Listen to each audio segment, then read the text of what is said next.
crime friendly. In Jamaica, now we're Jamaican for economy. No more breeder lasting. Revelation set. What we got, no one's behind. It is good for our economy. Welcome to another AgroBuzz, a weekly agricultural program right here on Durain's Coffee Break. And boy, we've learned so much about agriculture and the importance of agriculture on this program.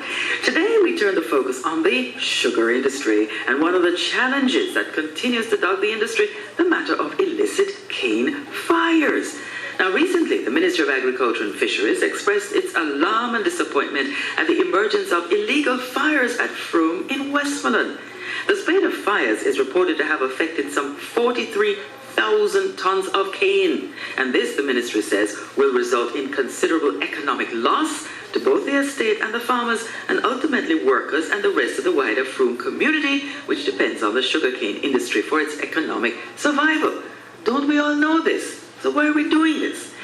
Well, the ministry has been working through the Sugar Industry Authority and the Sugar Company of Jamaica Holdings to sensitize the citizenry of Westmoreland about the value of the sugar industry to the parish and to the country, and the grave danger of engaging in illicit fires.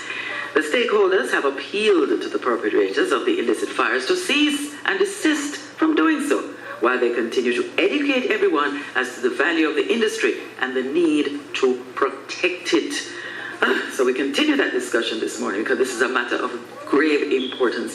We have the CEO of the Sugar Industry Authority with us this morning, Mr. George Callahan. Morning to you, Mr. Callahan. Welcome to AgroBuzz. Morning, Doreen. Thank you for having me on your program this morning. Right, and we have to discuss this recurring problem in the sugar industry. Why is this happening? Why? Aren't people, I know you're going to be educating. I'm sure you've been educating before. I'm sure you've been talking about the dangers before. So what's the reason behind this? But Doreen, fundamentally, Frome historically has had this problem for 30, 40 years. Wow.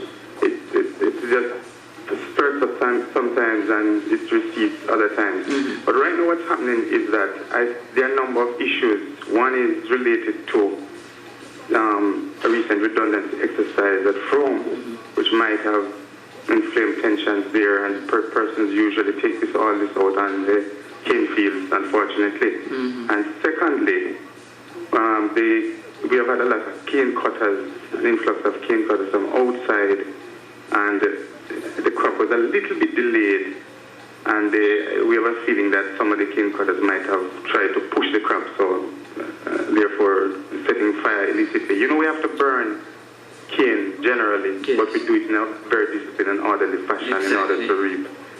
But there are some issues with herders, cattle and goat herders who sometimes set fire for various reasons and so on.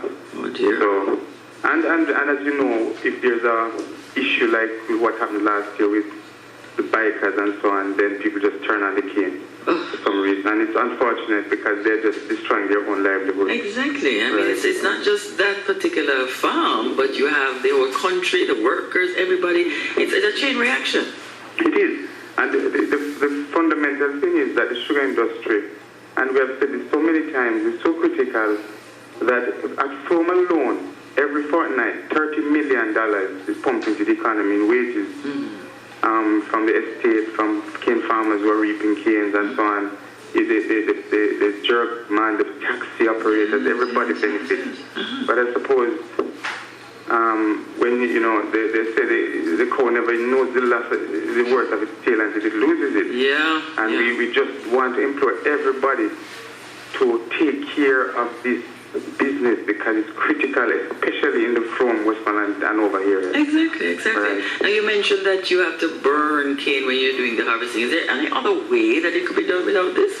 Well, actually, prior to the late 1960s, 70s, most canes used to be reaped green.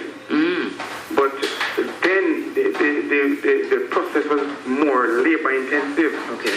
What happened was that there was a switch to mechanical loading, mm-hmm, and as a result of that, the switch was made to burning cane. Mm-hmm. Now, what used to happen is that it used to cost more at the time. Cane cutters used to charge more to cut burn cane at the time. Mm-hmm. But when the switch was made, right now, they are so used to cutting burnt canes that if you want to cut green, you have to pay much, much more.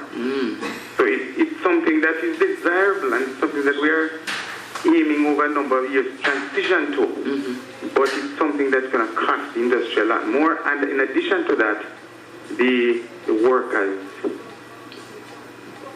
Much more intense labor. Yes, Right. it's much more intensive. When you wait, though, if you're cutting the green cane, you have to pay more, but instead of burning the dry cane, does it work out better economically?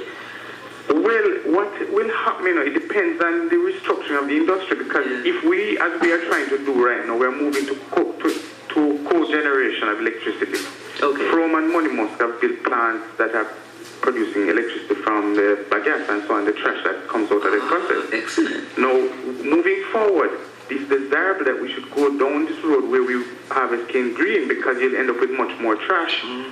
It's much more environmentally friendly, and so on and so on. Yes. So in the end, overall, it will be down to our economic benefit. Yes. But then the transition process is what is sometimes very difficult. In fact, what is happening right now, in fact, the Sugar Transformation Unit is undertaking a green cane harvesting pilot project to test out the economic parameters and see how best to implement how do we deal with the trash after we've reaped, and various other technical issues. Okay. Yeah. So we are trying our best to see how to win, but it takes time. Yes. All right, Mr. Callahan, your final appeal now before we wrap up to people who are making these illegal cane fires. What will you say to them right now?